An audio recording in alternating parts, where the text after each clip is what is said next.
It really is a testament not only to your open-mindedness, but also to innovation, that you'd actually think about, folks that are not traditionally credentialed to be in this room, and not only have a question, but also to witness. This is a very important intersection of power and the free press. Mm-hmm.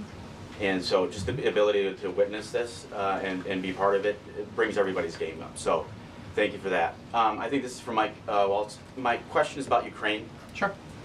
For about more than 10 years, I've been fascinated, like many, with what's going on.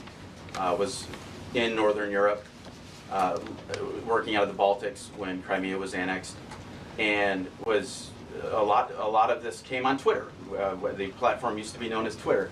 Was a lot of European leaders would talk about their disappointment and solidarity with Ukraine, but when it came to actually doing something, it felt like they were passing a hot potato and sent it over the Atlantic. Yeah.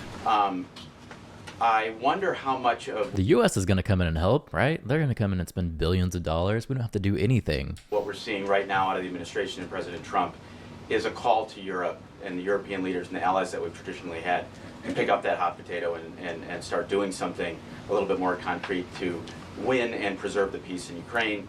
The second question I have is, it's related, is there's been a lot of speculation that President Trump and the administration might be manipulated by Vladimir Putin.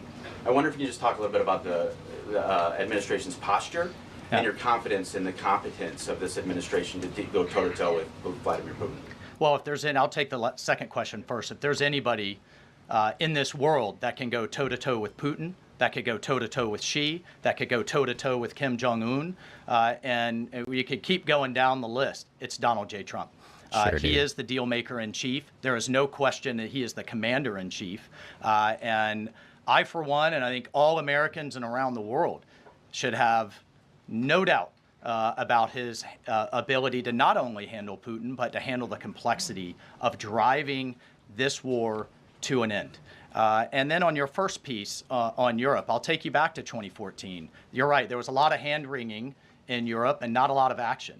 There's also a lot of hand-wringing here in Washington under the Obama administration and not a lot of action. They literally threw blankets at the problem.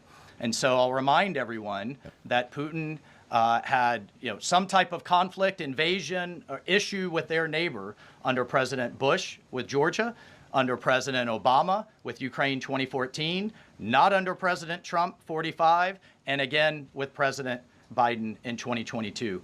The